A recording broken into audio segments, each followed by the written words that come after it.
le ministre qui ne devait pas l'être. Voilà le titre du documentaire diffusé sur France 5 le 14 janvier dernier, retraçant le parcours d'Éric Dupond-Moretti. Avocat pénaliste depuis 1984, il a été nommé ministre de la Justice en 2020. Un poste qu'il occupe toujours aujourd'hui, et ce, malgré le fait qu'il soit accusé, comme le rappelle Radio France, de prise illégale d'intérêt, c'est-à-dire de s'être servi de ses fonctions pour régler ses comptes avec des magistrats avec lesquels il aurait eu des différends lorsqu'il était avocat. Cette réalité n'échappe pas aux opposants du garde des Sceaux, qui n'hésitent pas à la lui rappeler régulièrement. Dans le documentaire, un député énumère les 8 mises en examen impliquant Éric Dupond-Moretti. Ces déclarations suscitent une réaction du ministre, qui répond par un bras d'honneur. Le geste n'échappe pas à l'attention d'un second député, qui le signale à la présidente de l'Assemblée nationale avant qu'Éric Dupond-Moretti ne reprenne la parole.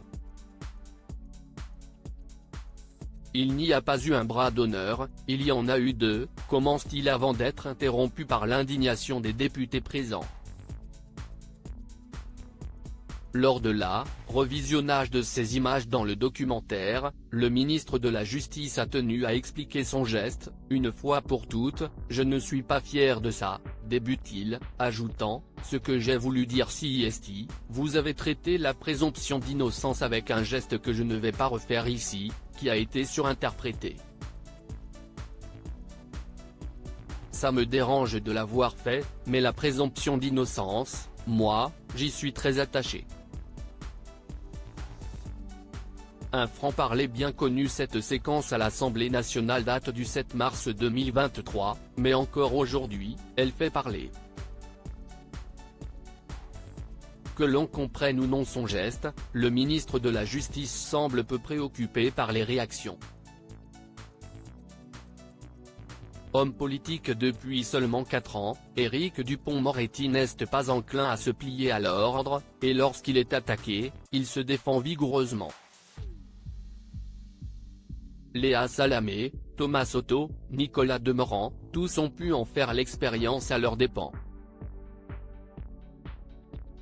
Cependant, le ministre a une faille, sa compagne, la chanteuse Isabelle Boulet, avec qui il partage sa vie depuis 2016. Article écrit en collaboration avec 6 médias. Crédit photo, capture d'écran France 5.